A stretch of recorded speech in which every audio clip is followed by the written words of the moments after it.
this might have been filmed in San Francisco in the hippie days where everybody was doing everything. Did you put it as a contemporary piece that love never changes or things like that? I mean, did you ever think about it as a period piece? You know, I didn't think about it as a period. I mean, you know, a lot of this film's getting compared to Bob Carroll, Ted and Alice in a lot of ways, and that is a film that was on my mind as I was writing it. I hadn't watched it. I only rewatched it since I made this movie, and that's a film that, you know, there's a lot going on in that movie outside of just what's going on with the characters. You know, it's like a lot of it has to do with what was going on politically and culturally at the time, and with this film, I really wanted to. I didn't want to make some grandiose statement about our culture. Like, I wanted it to be really focused about what these particular characters are going through. And at the end of the day, like, if it presents a model for acceptance or self-acceptance going through this type of thing, then that's great. Like, if that seeps through, then that's wonderful. And, you know, I don't know. I wanted to present this stuff in a way that hopefully, I don't know, just like took shame out of the equation, I guess, and said, you know, it's okay if you have these feelings at any given time, and hopefully you'll be able to talk about it with your loved one. Like, hopefully that will be a real conversation. Thank you. 4 real quick questions here. What was your total budget? Did you use more than one camera at the same time? It seemed as though you did on a couple of occasions. How did you convince Adam Carolla to give up his house as the set? And finally, with Stan Winston, the famous makeup guy, dead, where do you find a guy to make a plastic penis or two? What's up? Oh man. No, I have his phone number in my phone. I can give it to you if you want. Goodness gracious. The first question, I mean, it's kind of, sorry, it's like, I can't tell you exactly what our budget was, but it was under $1 million. You know, which is nothing when it comes to making a movie like this. And we shot it in 12 days and in 10 nights because of that, which is kind of an insane schedule to have with a movie like this. We were really, you know, once we felt like we had a scene right, like felt somewhat confident about it, we would have to move on. You know, we were shooting 7 to 10 pages of script a night, and we did shoot it with 2 cameras, and I think you couldn't make a movie this quickly if you weren't shooting with 2 cameras at the same time, getting coverage, so you end up having a lot of options to work with that way. And it was my first time ever shooting with 2 cameras at the same time, so it was nice to be able to have that to work, you know, construct a scene. And then what was your third question? Adam Carolla. Adam Carolla. So Naomi Scott, who's Adam Scott's wife, Adam Scott from Parks and Recreation, used to work for Jimmy Kimmel and Adam Carolla. She was their producer on The Man Show way back in the day when they were doing The Man Show. And they're actually neighbors, coincidentally. So we ended up shooting this movie, I think 3 blocks from where Adam and Naomi live. And Adam had just moved out of his house, and he lives in La Cañada now, and he had this amazing house in Lake Hollywood that had all these strange nooks and crannies in, as well as a giant room that we could use as our production studio, essentially. And it was great, because we'd looked at like 20 houses before then, and none of them really quite worked or were big enough. And so it was nice to have this giant house that we could go to and kind of play in the middle of the night. And then, what was the last question? Sorry. Where do you get a plastic penis? Oh, where do you get a plastic penis? So, if you want... Palm Springs. Yeah. Well, maybe. There's a guy named Matt Mungle, and he's a prosthetician, I guess. But the company that he works for does a lot of the like big Hollywood movies. Like they did The Butler. I don't know if you guys remember the prosthetic penises in The Butler, but there weren't any.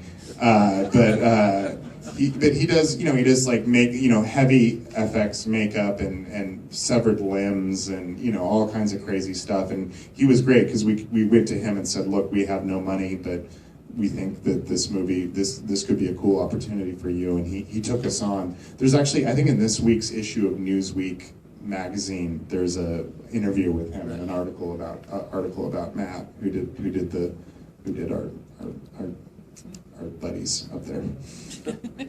What did you learn from this process? Because it's the first movie, you used 2 cameras. This is a big jump. So what did you learn, and what mistakes did you make, and what won't you do the next time? I mean, it's funny because when you're making a movie that you've written, it's almost like you're dealing with 2 different versions of yourself. Like there's Patrick, who wrote this script, who didn't have a care in the world, that was just sitting alone at home making all this up as he went along.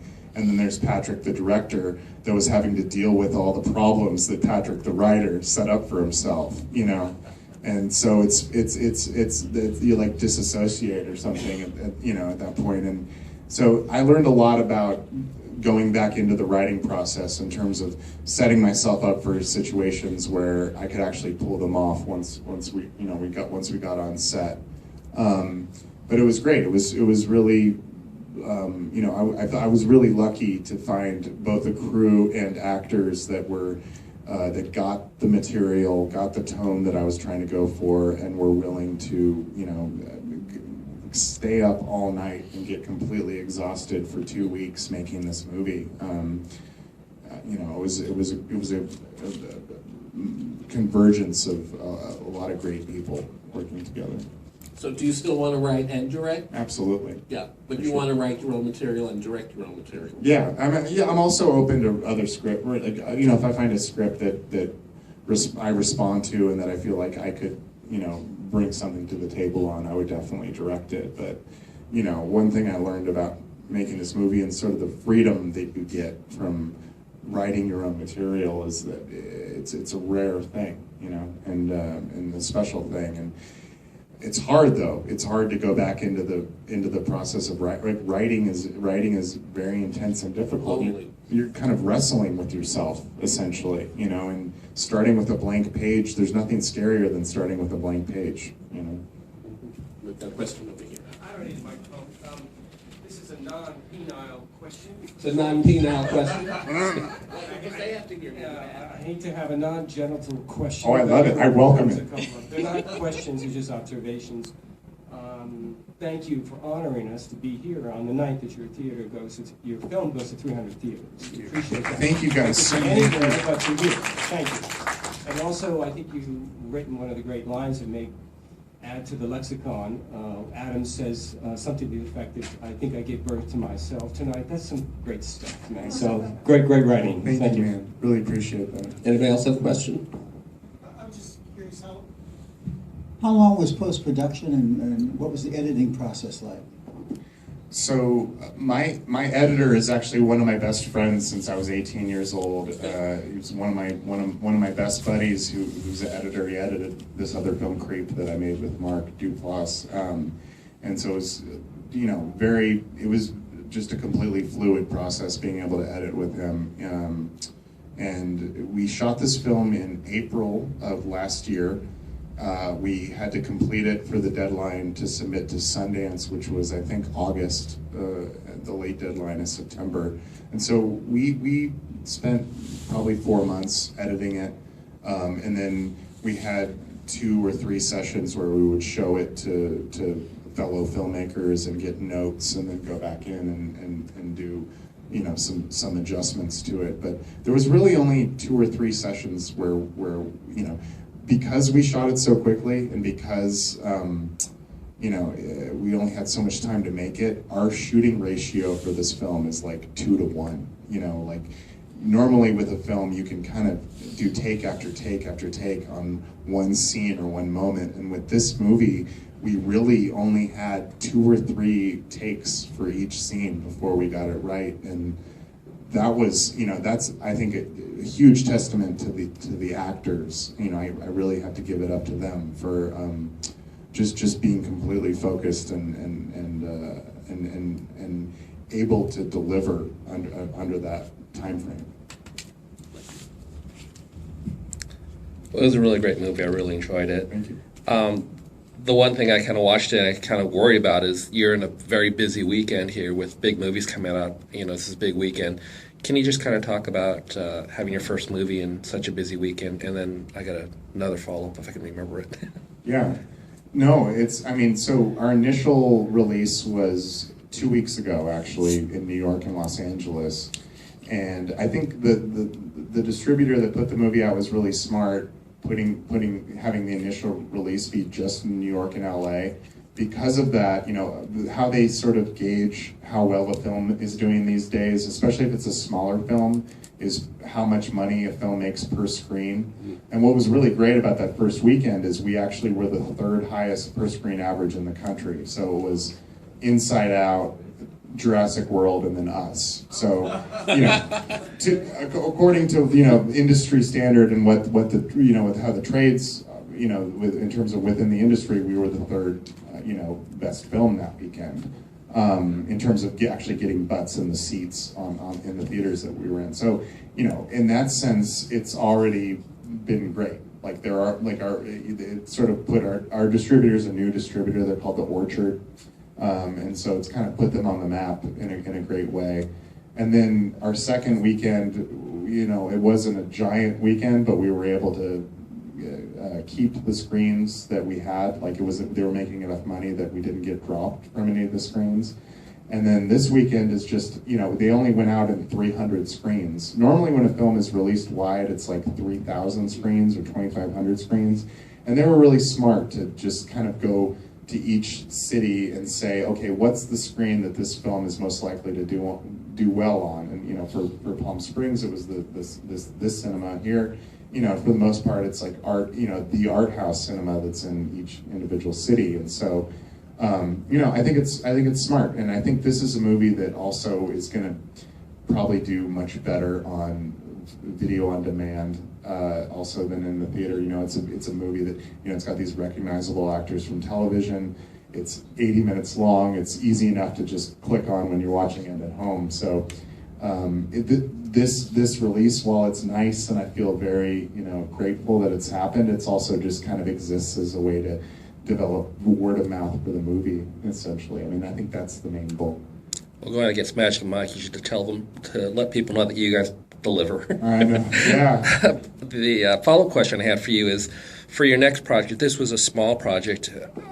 For your next project, are you looking to try to do maybe a bigger film, and have you thought about the challenge that will await you when you start doing bigger pictures?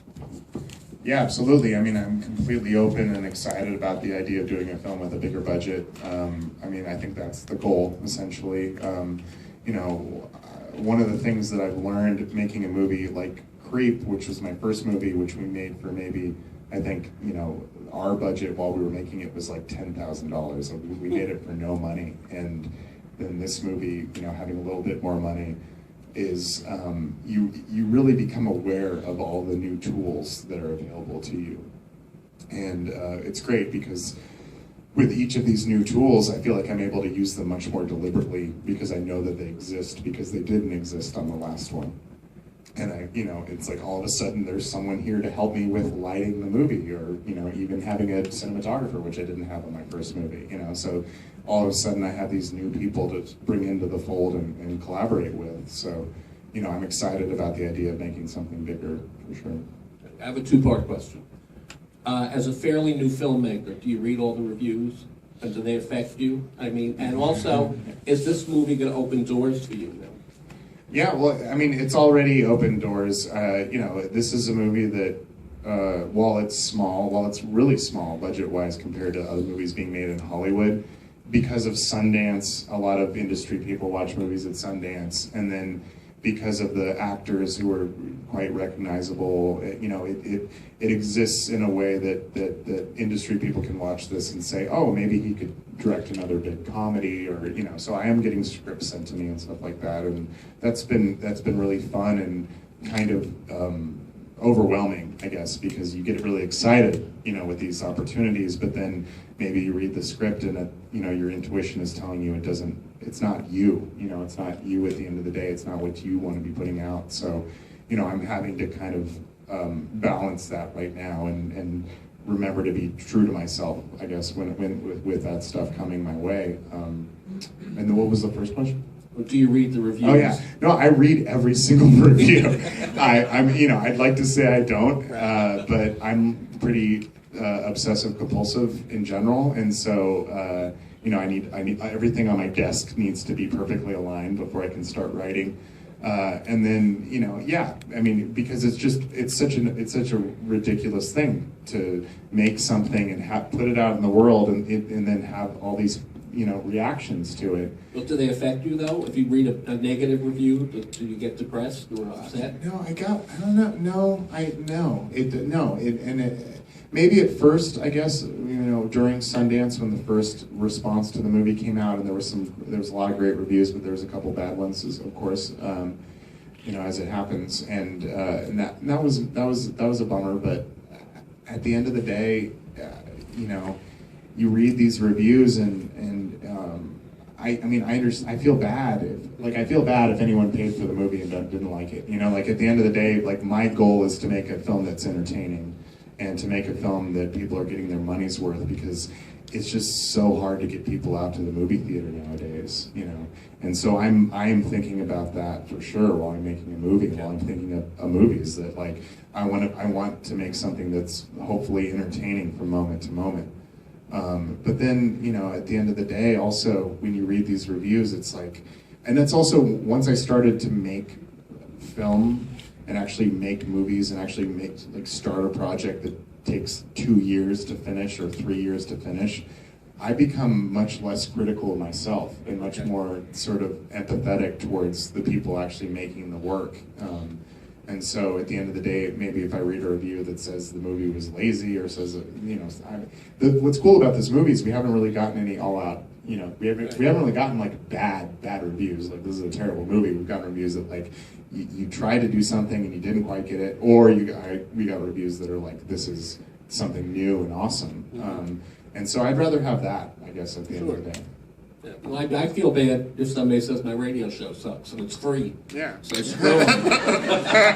Anybody else have a question? Yeah, just one more. I'm familiar with your two male leads quite well. I don't know the female leads that well. What's the story on the two female leads? I don't know them. Yeah. So Taylor Schilling, who played Adam Scott's wife, she's the lead on Orange is the New Black, that's on Netflix right now. She's been in a few movies, but hasn't really. She was in a Nicholas Sparks adaptation called The Lucky One, and she was in the adaptation of Atlas Shrugged Part 1. She's been in a couple of films that have kind of bombed, and then Orange is the New Black has really been the catalyst for her career, and it's been really huge for her. And so this is actually the first film that she's been in since she's sort of blown up with that show, and so we were really excited to get her for it. And, I just think she's a fabulous actress, just extremely smart and intuitive.